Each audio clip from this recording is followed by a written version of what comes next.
après quoi pour mon bien oui ouais Escape the war. Before scream the war.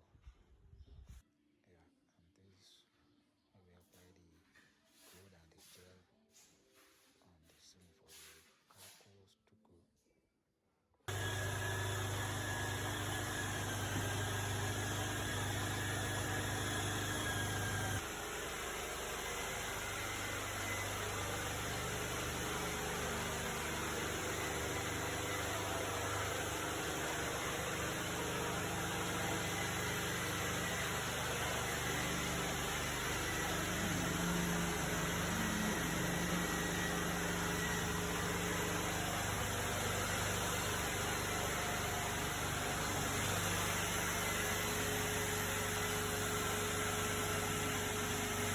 on a tué